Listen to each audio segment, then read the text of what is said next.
வணக்கம், நீங்கள் பார்த்துட்டு இருக்கிறது ஹோலிஸ்டிக் ஹீலிங். நான் டாக்டர் துர்கா தேவி. இன்னைக்கு நம்ம பார்க்க போகிறது என்ன அப்படின்னா, மேம் ஒரே நிமிஷங்க மேம். சொல்லுங்கள். இன்னைக்கு ஒரு வீடியோ ஒன்று பார்த்தேங்க மேம். வெறும் 4 மலர் மருந்து வச்சு வந்து பார்த்தீங்கன்னா எல்லா பிரச்சனையும் சால்வ் பண்ணிடலாங்கிறாங்க மேம். அது இந்த வீடியோ கூட நீங்கள் பாருங்க, இருக்குங்க, காமிங்க. அவங்க சொல்றது நீங்களே கேளுங்க மேம். எனக்கு மலர் மருத்துவம் தெரியும், ஆனா என் பிரச்சனைக்கு என்னென்ன மருந்து எடுத்துக்கிறது எனக்கு தெரிய மாட்டேங்குதுன்ட்டு ஒரு கன்ஃபியூஷன்ல இருக்கீங்களா? காமனா யாருனாலும் நான் சொல்ற இந்த 4 மருந்து எடுத்து பாருங்க, உங்க லைஃப்ல உள்ள பிரச்சனைகள்லாம் சால்வ் ஆகும். முதல் மருந்து அக்ரிமோனி. இதோட பாசிட்டிவ் தன்மையில நம்ம கடவுளோட கையை பிடிச்சுக்கிட்டே நடப்போம். இதோட பாசிட்டிவ் தன்மையில நம்ம சொல்றது கடவுள் அருளாலே என் வாழ்க்கை ரொம்ப நல்லா இருக்குன்றது. ஸோ அதை எடுங்க. ஜென்ஷன், சின்ன சின்ன வருத்தத்தை வாழ்க்கையில இருந்து போக்கிட்டு பாசிட்டிவா திங்க் பண்ண வைக்கிறது. மஸ்டர்ட், மிகப்பெரிய வருத்தம், டீப் டிப்ரெஷன், கல்யாணம், வேலை, குழந்தை பாக்கியம், இந்த மாதிரி பிரச்சனைகள்ல இருந்து நம்மள சரி பண்ணும். 4வது மருந்து வில்லோ. உலகத்துல உள்ள எல்லா ஜீவராசியும் உங்ககிட்ட அன்பு பொழியும். இந்த வில்லோ நீங்க எடுத்தீங்கன்னா அன்பு கிடைச்சா அதுக்கு மேல வேற எந்த கவலையும் இருக்காதுங்க. ஸோ இந்த 4 மருந்தையும் நீங்க எடுத்து பாருங்க, உங்களுக்கு எந்த பிரச்சனை இருந்தாலும் சால்வ் ஆகும். இந்த மாதிரி வீடியோஸ்லாம் நீங்கள் மட்டும்தான் இந்த மாதிரி கொண்டு வரீங்க, எனக்கு புரியவே மாட்டேங்குது.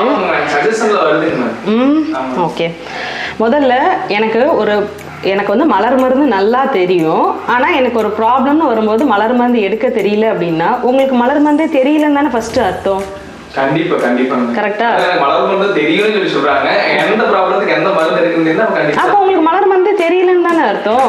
ஒண்ணு நீங்க ஒழுங்கா படிக்கல, இல்ல கரெக்டா உங்களுக்கு சொல்லி கொடுக்கல. சோ அதனால உங்களுக்கு இதுல இருந்தே தெரியுது உங்களுக்கு மலர் மருந்து தெரியலன்னு அர்த்தம். கண்டிப்பா, சரிங்களா? ரெண்டாவது என்னன்னா அக்ரிமோனி அப்படிங்கிற மருந்து பேசா மடந்தை அப்படின்னு சொல்லுவாங்க. ஏன்னா அவங்க வந்து நிறைய விஷயங்கள் அவங்களோட பர்சனல் ப்ராப்ளம் அந்த மாதிரி விஷயங்கள் தான் ஷேர் பண்ண மாட்டாங்க. மற்றபடி அவங்க நல்லா பேசிப்பாங்க, எல்லாமே பண்ணுவாங்க. முதல்ல நீங்க ஒரு ரெமெடியை சூஸ் பண்ண போறீங்க அப்படின்னா உங்களோட பிரச்சனை என்னங்கிறது ரொம்ப தெளிவா உங்களுக்கு தெரியணும். கண்டிப்பா. ஸோ அதனால தான் நம்ம என்ன சொல்லணும்னா, மலர் மருந்து நீங்கள் படிக்கிறீங்க அப்படின்னா பேசிக் ரொம்ப கரெக்டாக உங்களுக்கு தெரியணும். ஒரு மருந்தோட பேர் தெரியணும், அந்த மருந்து எதுக்கு அப்படிங்கிற டீட்டெயிலாக நீங்கள் படித்தா மட்டும்தான் உங்களால் ஃப்ளவர் ரெமெடியை யூஸ் பண்ண முடியும். எப்படி மற்ற சிஸ்டம் எப்படி வந்து இந்த பாயிண்ட்ஸில் நீங்கள் ப்ரெஷர் கொடுத்தா தான் உங்களுக்கு இந்த நர்வ்ஸ் வந்து ஆக்டிவேட் ஆகும், இந்த ரெமெடி நீங்கள் எடுத்தால் தான் உங்களுக்கு வந்து இப்போ தலைவலிக்கு நீங்கள் ஒரு மரத்தைனா தலைவலிக்கு தான் சாப்பிடணும், பாடி பெயின்னா பாடி பெயினுக்கு தான் கொடுப்பாங்க. சரிங்களா?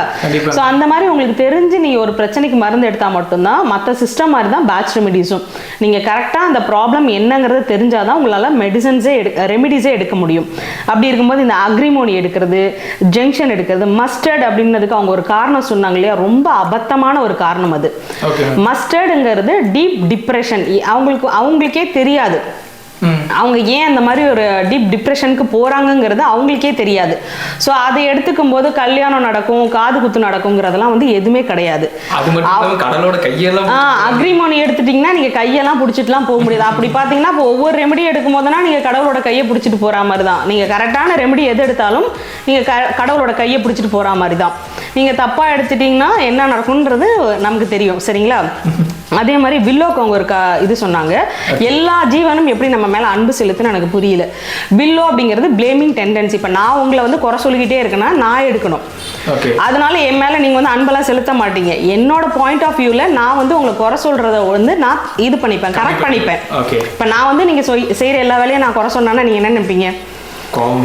உங்களுக்கு கோவம் வரும், என்கிட்ட வேலையை பார்க்க முடியாதுன்னு நீங்க போயிருவீங்க, வேற எங்கேயாவது வேலைக்கு போயிருவீங்க. ஸோ அந்த மாதிரி நான் வந்து அப்போ உங்களை குறை சொல்லாம எப்படி நீங்க பண்ற மிஸ்டேக்ஸை கரெக்ட் பண்ணி உங்களை நோகாம எப்படி இது பண்றது அப்படிங்கிற மாதிரி என்னோட மைண்ட் செட் தான் மாறும். இதுக்காக எல்லாரும் வந்து என்ன அன்பா வந்து இது பண்ணுவாங்கலாம் கிடையாது.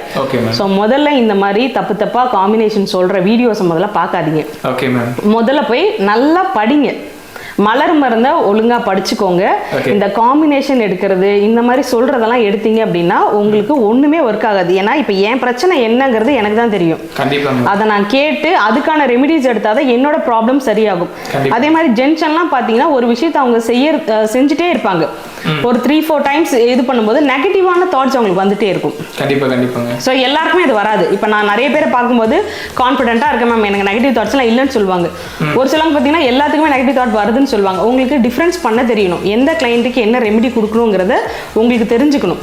Okay. ஸோ அப்போ மலர் மருந்து எல்லாமே நீங்கள் கரெக்டான ஸ்டோரி அதுக்கப்புறம் தான் ரெமெடி நீங்கள் சூஸ் பண்ணணும். நம்ம எப்பவுமே ஃபஸ்ட்டு எல்லாத்துலேயுமே நம்ம சொல்கிறது என்னன்னா ஃபஸ்ட்டு கிளைண்ட்ஸோட ஸ்டோரியை கேளுங்க, அதுக்கப்புறம் அதுக்கான ரெமெடியை சூஸ் பண்ணுங்க. அப்போ தான் உங்களுக்கு ரிசல்ட்ஸ் வரும். அப்படி நம்ம ஸ்டோரியை கேட்டு ரெமெடிஸ் கொடுக்கும்போதுமே சில கிளைண்ட்ஸுக்கு ரிசல்ட் வராது. ஸோ அப்படி இருக்கும்போது இந்த மாதிரி ஏதாவது ஒன்று சாப்பிட்டீங்கன்னா கண்டிப்பாக உங்களுக்கு ப்ராப்ளம் தான் வரும், கிளைண்ட்ஸ் கிட்டேருந்து பேட் நேம் தான் வரும். ஸோ அதனால் கரெக்டான ரெமெடி கொடுங்க, கரெக்டான புக்ஸை வாங்கி படிங்க, இல்லை கரெக்டாக சொல்லித்தரவங்க கிட்ட போய் தயவுசெய்து படிங்க. சரிங்களா? இந்த மாதிரி வீடியோஸ் போடுறப்ப கரெக்டாக போட்டாங்கன்னா கொஞ்சம் நல்லா இருக்குங்க. நம்ம அதை பார்த்துட்டு நம்ம போய் தவறான மருந்து வாங்கி சாப்பிட்டு நமக்கு எதாவது ஹெல்த் இஷ்யூ ஆச்சுன்னா ஒன்றும் பண்ண முடியாது. இது ஹெல்த் இஷ்யூஸ் வரலங்கிறது தான் நல்ல விஷயமே. ஏன்னா இந்த மாதிரிலாம் நீங்கள் தப்பாக ரெமெடிஸ் எடுக்கும்போது மலர் மருந்தை பொறுத்த வரைக்கும் சைடு எஃபெக்ட்ஸ் வராது. Okay okay. ஸோ அந்த தைரியத்தில் தான் நிறைய பேர் இந்த மாதிரி சொல்லிட்டே திரியறது காரணமே இந்த மாதிரி இருக்கிறதுனால தான். Okay ma'am. ஸோ அதனால நம்ம எந்த ஒரு மருந்துமே இன்டேக் பண்ணும்போது என்னன்னா தண்ணியை கூட அளவாக குடிச்சாதான் அது நமக்கு தாகத்தை தணிக்கும். கண்டிப்பாங்க. தேவையில்லாத நேரத்தில் தண்ணி குடிச்சா அது கூட உடம்புக்கு பார்த்தீங்கன்னா பிரச்சனை தான். ஏன்னா அது கிட்னிக்கு ஓவரா நம்ம வேலை கொடுக்குற மாதிரி. ஸோ அதனால ஒரு தண்ணி கூட நமக்கு பிரச்சனைன்னும் போது இந்த மாதிரி ரெமிடிஸ் கூட நமக்கு ஃபியூச்சர்ல ப்ராப்ளம் ஆகும். ஆனால் நமக்கு அது தெரியாது. ஸோ அதனால கரெக்டானதை பாருங்க, தெரியல அப்படின்னா புக்ஸை வாங்கி ரெஃபர் பண்ணுங்க. இந்த மாதிரிலாம் தயவுசெய்து அடுத்த முறைலாம் பார்த்துட்டு எங்கிட்ட டவுட் கேட்காதீங்க. அப்படி இருந்தாலும் பரவாயில்ல, நான் சொல்றேன். சரிங்களா? நோ ப்ராப்ளம், கேளுங்க, நான் உங்களுக்கு எக்ஸ்பிளைன் பண்றேன். ஸோ இதை பார்த்துட்டு இருக்க நீங்களும் இந்த மாதிரி ஏதாவது ஃபாலோ பண்ணியிருக்கீங்க, இல்லை உங்களுக்கு ஏதாவது நடந்திருக்கு அப்படின்னா கீழே எனக்கு கமெண்ட் பண்ணுங்க. இல்லை உங்களுக்குமே ஏதாவது டவுட் இருக்குனாலும் கண்டிப்பாக கேளுங்க, நம்ம கிளியர் பண்ணுவோம். Thank you. Okay ma'am, thank you ma'am.